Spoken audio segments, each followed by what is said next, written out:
Quel est le meilleur ETF pour investir en bourse sur du long terme? Est-ce que c'est un ETF S&P 500? Est-ce que c'est un ETF World? Ou est-ce que ça va être l'un des deux ETF secrets dont je vais te parler dans cette vidéo? Eh bien, c'est ce qu'on va voir tout de suite ensemble. Alors, est-ce que tu es prêt? C'est parti!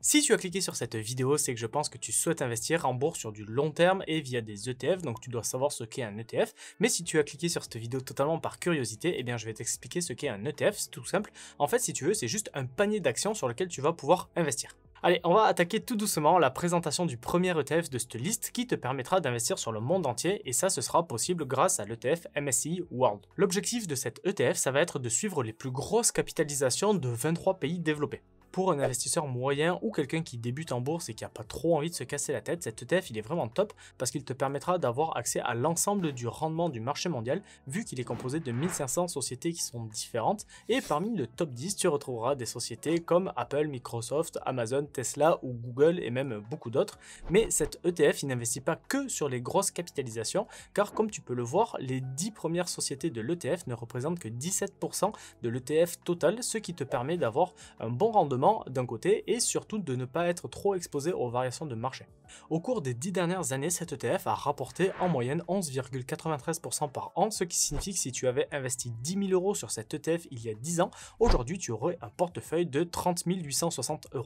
Alors bien sûr, les performances passées ne présagent pas les performances futures, il y aura toujours des hausses, il y aura toujours des baisses, mais les chiffres que je te donne, ce sont vraiment des moyennes pour te donner une idée de combien peut rapporter un ETF. Pour investir sur cet indice, je te propose de passer par un ETF de chez BlackRock, à savoir le iShares Core MSCI World UCITS ETF. Si jamais tu souhaites avoir un petit peu plus de performance tout en restant sur un ETF World, ce que tu vas pouvoir faire, ça va être d'opter pour un ETF World Information Technology. Cet ETF, il te permettra d'investir uniquement sur le secteur technologique tout en étant bien diversifié dans les différentes sous-catégories de cet ETF. Et vu qu'il investit uniquement sur un secteur technologique, fais attention parce qu'il aura un meilleur rendement. Par contre, il sera aussi beaucoup plus sensible lorsqu'il y aura des crises financières. Au niveau de la répartition géographique, tu vois que ce n'est pas très bien réparti car les plus grosses sociétés sont aux États-Unis, mais tu auras quand même la possibilité en passant par cet ETF d'investir un petit peu au Japon, aux Pays-Bas, en Allemagne et même au Canada. Pour les sociétés qui composent son top 10, elles représentent à elles seules 58% de l'ETF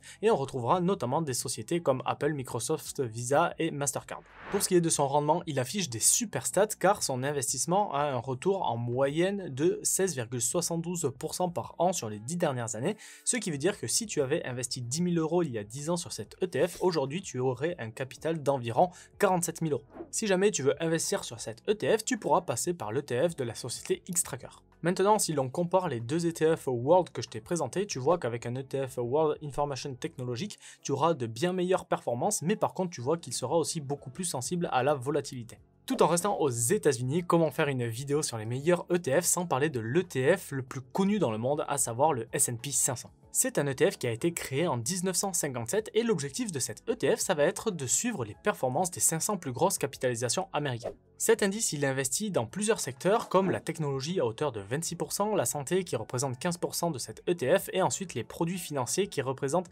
11% de la capitalisation totale de l'ETF. L'avantage principal d'investir dans le S&P 500, c'est aussi son inconvénient, c'est qu'il sera exclusivement investi sur les valeurs américaines, donc il faudra que tu investisses sur d'autres ETF si jamais tu veux avoir un portefeuille vraiment bien diversifié géographiquement. Pour ce qui est de sa performance, il affiche une moyenne de 15,88% sur ces 10 dernières années, ce qui signifie que si tu avais investi 10 000 € sur cet ETF il y a 10 ans, aujourd'hui tu aurais un capital de 43 600 €. Pour investir sur le S&P 500, j'ai personnellement opté pour un ETF de chez BlackRock, mais je te laisserai bien évidemment faire tes recherches pour trouver l'ETF qui te correspondra le mieux. Si jamais tu veux rester sur un ETF S&P 500 et que tu vas avoir un petit peu plus de rendement, même si je pense que 15,8% par an c'est vraiment très bien, tu vas pouvoir opter pour un ETF S&P 500 Information Technology. Comme tu l'as compris, c'est comme pour l'ETF World, cet ETF il sera super bien diversifié en termes de secteur vu qu'il sera à 100% dans le domaine de la technologie. Cet ETF, il aura la possibilité de t'offrir de meilleurs rendements qu'un S&P 500 normal car il a un taux annuel moyen brut de 18,8%. Par contre, il ne faut pas que tu oublies que cet ETF, c'est un ETF qui est basé sur la technologie, donc comme je te l'ai dit juste avant, il sera plus sensible aux crises financières. Si jamais tu avais investi 10 000 € il y a 10 ans sur cet ETF, dis-toi bien qu'aujourd'hui tu aurais un capital de quasiment 56 000 €. Pour investir sur cet ETF, une fois de plus, je reste chez BlackRock et tu pourrais utiliser le iShares SP500 Information Technologies Sector UCITS ETF. Maintenant, si investir sur les 500 plus grosses capitalisations américaines, c'est un petit peu trop pour toi et que tu veux quelque chose d'un petit peu plus précis, on va parler du Nasdaq 100. Tu l'as compris, il aura le même rôle qu'un S&P 500, mais plutôt que de répliquer les performances des 500 plus grosses sociétés, là on reste sur quelque chose de très précis avec les 100 plus grosses sociétés. Pour les boîtes les plus connues qui composent cet ETF, tu trouveras notamment des sociétés comme Apple, Microsoft, Amazon, Tesla, Google, Meta, Nvidia, Pepsi et même Costco. Au niveau des secteurs d'investissement, cet ETF est quasiment composé de moitié par des actions du secteur de la technologie, ce qui fait qu'il peut avoir de très belles performances, mais c'est aussi un ETF qui peut être facilement sujet aux crises financières. D'ailleurs, en parlant de rendement, le rendement moyen de cet ETF était de 15,67% par an sur les 10 dernières années, ce qui signifie que si tu avais investi 10 000 € il y a 10 ans sur cet ETF, aujourd'hui tu aurais un portefeuille boursier de 42 875 €. Pour investir sur le Nasdaq, on ne change pas une équipe qui gagne, tu pourras passer par un ETF de chez BlackRock qui se nomme le iShares Nasdaq 100 UCITS ETF.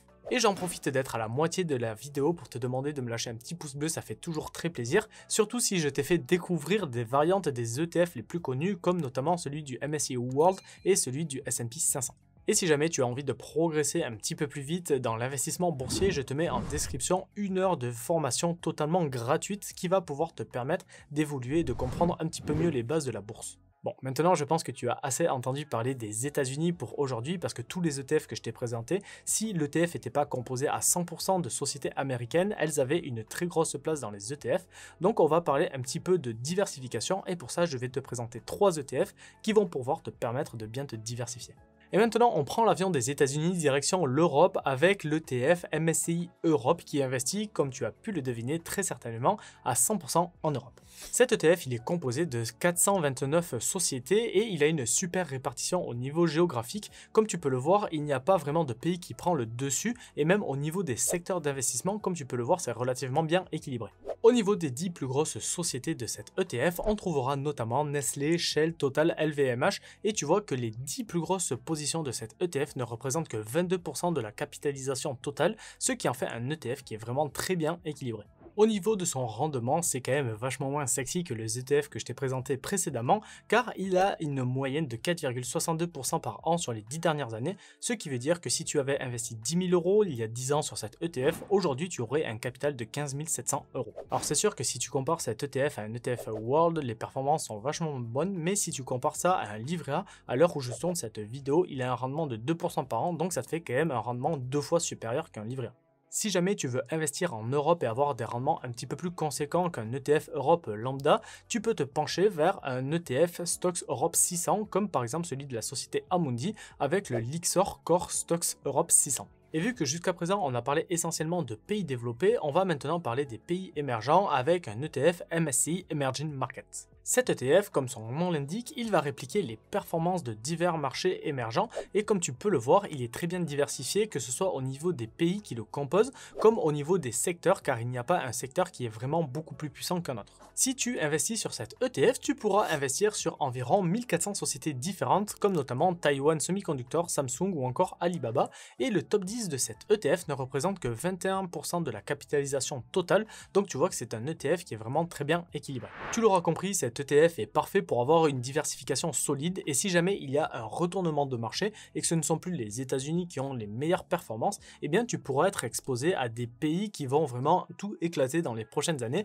notamment comme l'Inde, Taïwan, la Chine ou le Brésil. Maintenant parlons des performances de cet ETF et c'est là que ça pêche le plus. Cet ETF il a un rendement sur les 10 dernières années de 0,8% par an en moyenne et si l'on compare cet ETF avec un ETF World, tu vois que tu ne vas pas investir dans un ETF Emerging Market pour sa performance mais plus pour sa diversification. Alors aujourd'hui je t'ai parlé de certains ETF qui ont de très beaux rendements mais n'oublie pas que pour avoir un portefeuille solide il faut que tu réussisses à être bien diversifié et ça sert à rien de faire un all-in sur l'ETF qui a le plus de rendement. D'ailleurs, n'hésite pas à me mettre en commentaire si tu connaissais certains des ETF que je t'ai présentés aujourd'hui et si jamais tu vas investir dedans ou non. Si jamais tu veux avoir un petit peu plus d'informations sur la bourse, je t'invite à cliquer sur cette vidéo qui te donnera accès à 1 heure de formation totalement gratuite. Et en attendant, comme d'hab, moi je te dis porte-toi bien et à la semaine prochaine pour une nouvelle vidéo. Allez, ciao ciao!